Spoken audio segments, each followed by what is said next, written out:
Comment ce produit a-t-il conquis en si peu de temps les consommateurs? D'où vient-il? Quels sont ses effets et quels sont ses risques? Ces vidéos sont créées dans le but de réduire les risques liés à la consommation de substances psychoactives et contiennent de nombreuses informations importantes. Avant sa récente interdiction fin 2021, on en voyait quasiment partout. Aujourd'hui, ce ne sont pratiquement que des arnaques.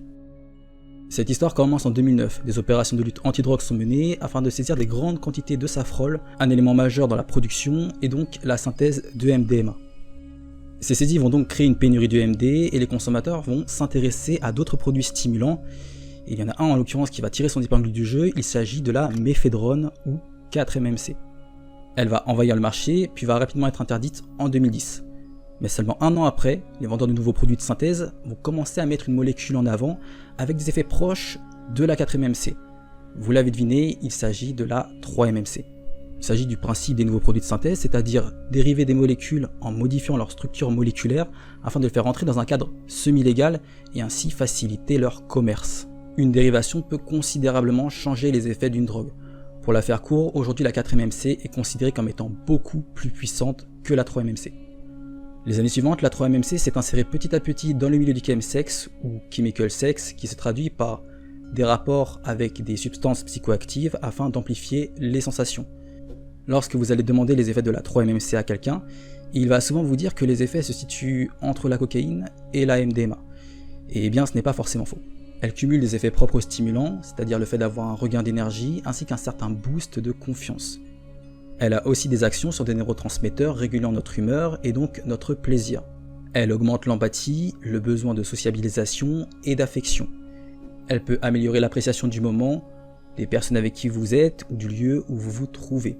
Elle est aussi connue pour augmenter le désir sexuel et également pour avoir un fort potentiel aphrodisiaque si le contexte s'y prête. Les effets en parachute, donc en oral, se manifestent en général entre 30 minutes et 1h30. Et pour ce qui est du sniff, les effets arrivent en général entre 10 et 15 minutes et durent entre 1h et 2h30. Évidemment, ces données varient en fonction de la génétique de chacun. Pour ce qui est de l'injection, c'est quasi immédiat. Elle procure un flash et le côté on-off, c'est-à-dire de montée et de descente, pousse souvent les consommateurs à s'injecter plusieurs fois pendant leur session. Parlons un peu des risques associés à sa consommation. Beaucoup de consommateurs s'accordent pour dire que les descentes sont assez méchantes, et effectivement, on se sent vide, tout est fade et on n'a aucune motivation. Pour ceux qui auraient l'habitude des descentes de MDMA, eh bien on pourrait les trouver similaires, bien que pour beaucoup elles paraissent encore plus désagréables, de par le sentiment de vide absolu qu'elles génèrent. Elle est également très addictive et le piège pourrait être un peu similaire à celui de la cocaïne, c'est-à-dire qu'elle se prend relativement facilement et qu'à bas dosage, elle n'est pas forcément visible chez le consommateur, ce qui la rend assez vicieuse. À tout ça peut venir s'ajouter le manque d'appétit, le manque de sommeil, une augmentation du rythme cardiaque, une augmentation de la pression artérielle, du bruxisme et même des brain zaps qui sont des sortes de décharges électriques dans le cerveau qui sont extrêmement désagréables et qui surviennent généralement lorsque l'on retape plusieurs fois durant la même session.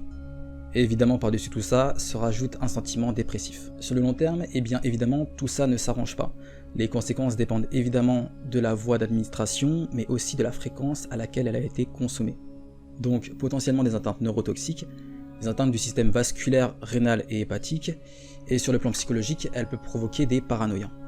Au début, je parlais aussi d'arnaque, et bien il faut savoir que les 3/4 des 3-MMC qui tournent à l'heure actuelle ne sont pas de la 3-MMC, mais en fait d'autres drogues, souvent d'autres catinones et des fois d'autres produits.